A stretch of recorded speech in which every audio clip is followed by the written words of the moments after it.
name is Shirria. This is the Shirria Mac channel where I am documenting my journey towards debt freedom in hopes to build wealth, retire early, or become work independent as a married woman paying debt alone.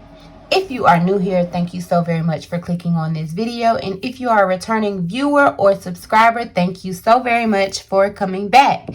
If you're new and you're a viewer but not yet a subscriber, please consider subscribing to follow my journey towards eliminating 6 figures worth of debt as a married woman paying debt alone. In today's video, we are closing out May Paycheck 1 budget. I will be getting paid tomorrow and it will be time for a new budget. So in order to prepare for the new budget, I have to close out the old budget. In closing out the old budget, I know where I can make changes, tweak some numbers, and hopefully increase my success of eliminating the 6 figures worth of debt. So without further delay, we will get right into it. All right, I have my handy dandy pen. As you can see, well, you can't see, but the financial goal for, the next probably 7 years will be to eliminate my student loans, because that is my focus as of right now. As you can recall, this was a higher income budget because I got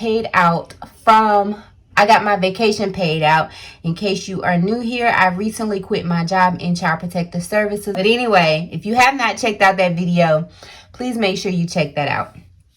Anyhow, as for my current savings accounts, there is $50 that goes into a Christmas sinking fund twice a month from each pay period. I am saving an additional $175 for my personal savings account. Again, if you are new here, I suggest you go back and check out my 2021 financial goals. That will kind of explain my personal savings account and as well as my emergency fund. That brought my savings as of beginning in May to $9,702.38. My income, again, from my full-time paycheck was $3,930.73. I got paid from my full-time job that I am now working now, which was kind of like a transition. Again, if you have not watched my I quit my job video, please go back and watch that. That kind of explains everything that I'm talking about here. Then I have a part-time job. Then my husband was stimulated and we split the difference of my baby boy. He carries a child, I carry a child. And then, well, he carries 2 children, I carry 1 child, but we split the baby boy. So that brought my income for the month, for the first pay period of May, to $7,352.77. And if you did not watch this budget video, this is the range of income I would like to bring in every single month. So fast forward over here to my student loan or my debt payment. My debt snowball is up to $626. And again, that is shared or discussed in my April debt snowball, I believe. And you should check that out as well if you have not already done so. So for my fixed expenses, there is my Wells Fargo home mortgage. I stumbled there for a minute. Then I have a second mortgage. Hopefully my daughter will be taking this over. If she does, this will be rolled into my snowball. My cell phone is $84.82. My life insurance is $133.26. Amazon Prime is $13.87. That is a newer expense. Apple storage, I have been putting it on this budget, but it actually comes out on the 10th, so it will move over to It will stay on the first paycheck budget. And then these are all business expenses. Google Workspace, another Google Workspace for Google Voice. That really should say Google Voice. Simple Practice is the electronic record system that I utilize. And then my fax is for me to have HIPAA compliant faxing services. So I budgeted $1,240.78, but the fixed expenses actually came up to $1,250.96. And so again, when I do June Paycheck 1 budget, I will refer back to this paycheck and see this budget and see exactly where I need to add or take away line items. As for variable expenses are expenses that change. They are not there. They are not present from one budget to the next. So I had to pay the IRS $102 for my 2020 federal taxes. PayPal, I thought it was $76.21, but it was actually $203, and I paid that. And then I had Planet Fitness membership fees, which were $39, and they were not budgeted for. So what I budgeted for was $178, but what I actually ended up spending was $344. Jesus, get it together. Now we move down to my cash envelopes, and if you have been following my budget videos, you know this is where I struggle a lot. So first things first, we had not budgeted for groceries because we continue to get the public service food stamps, and because I was not aware that I was still getting them, there is such a high balance on the food stamp card, and I kind of just budget $125 or $150 from pay period to pay period. So we're managing those pretty well. Gas, I had budgeted $55 to bring my cash envelope back to $80. I have only spent $40, and I have $40 remaining. Spending, I increased it to $150. I actually spent $202.49, and in reality, I spent much more than this because I had forgot about Mother's Day, and I bought my mother a Coach purse, and I bought myself one too. And so, what I actually spent, I actually bought 3, and that came up to $441.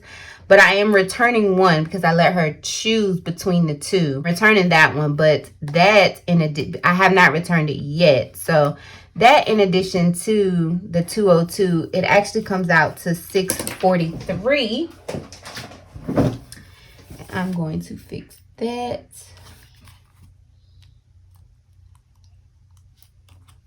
Then I'm going to have to fix this and this.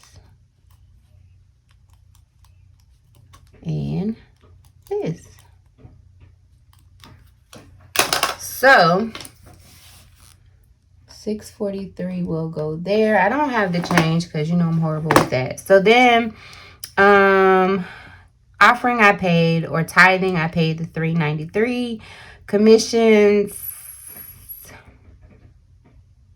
I'm not sure why this came out of this. No, because it's the first of the month, and it's on my second budget, but I need to take it off. Anyhow, so yeah, I paid out $65 because my son actually owed me $5. Beauty was $55, and I discussed that. Dining, I gave myself $50. I have actually spent $54.20, and that is because, although if you saw my cash envelopes, I still have $13. I went out to eat with my friends for Mother's Day, another expense I completely forgot, and I spent $40. Homie said $40 for one person to eat. Wow. But you know what? I'm a mother, and I'm a good one, so I deserved it. And then home essentials, I had budgeted $60. I actually spent $96, but I got $13 back. So we will do the math here real quick. 40 plus 393 plus 65 plus 55 plus 54.20 plus 82.96. $1,333.16. And you know, honestly, I think that is ridiculous, but once again, what do I always say? I am working on it, you guys. I really am. So I'm gonna put that here. 316. And so for my sinking funds, I usually don't go over in this area, but taxes, well, taxes are $270. I think that was 30% of the $900. Vacation got $200 because I was overdrawn, and $50 came out of the savings account that this money is sitting in. Medical didn't get funded because I spent $25.49 on medications. Car maintenance got its routine $116. Prom actually got $130 instead of $150, and I only think this will be around for another maybe two pay periods. From there, I will probably go down to maybe $20 to be preparing for her next for her prom, her senior year prom. And then subscriptions, I budgeted $25. I budgeted $781. I don't know if this is correct. No, it's not correct. And I don't even know how I got that number. Whew. Plus 200 plus 116 plus 130 less 25. Okay.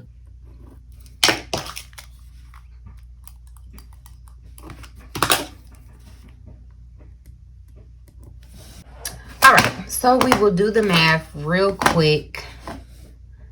Clear 7352.77 minus, I actually saved $1,000 minus 1594.96 equals minus 741 minus 1,333.16, which left 2,068,365.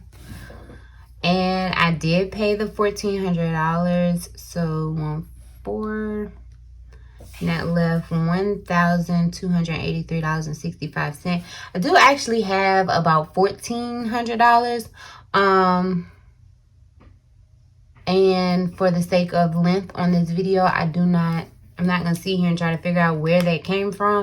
But probably a couple of returns I did, and maybe some money that was lingering in my account. But as of today, my account is sitting at like $1,444.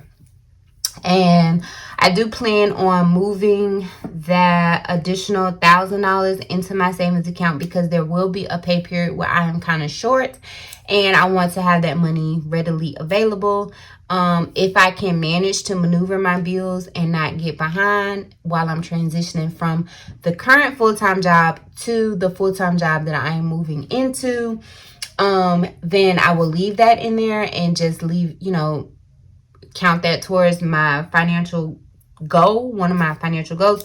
But if not, then I will use that money to cover the shortage in my paycheck.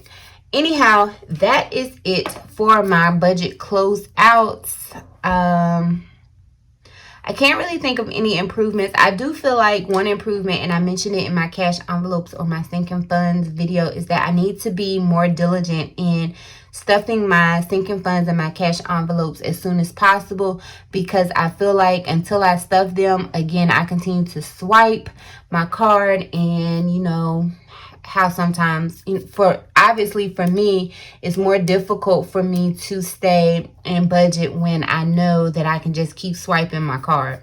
So having the actual cash is effective for me. Also being more diligent in planning out events and writing down events so that they can be incorporated into my budget when they occur. Like, for example, Mother's Day this past weekend, I really went overboard with Mother's Day, because as far as spending, because I was not prepared, because it kind of snuck up on me. I don't know how, because Mother's Day is my favorite holiday. I love Mother's Day more than my actual birthday, probably, or they might be a little comparable. Anyhow, thank you so very much for watching. If you have not subscribed, please consider subscribing and clicking the notification bell so that you can be notified every single time I upload a video, which as of right now, it is every Tuesday, Thursday, and some Saturdays. And do remember that the debt-free journey is indeed a journey, not a destination. Bye.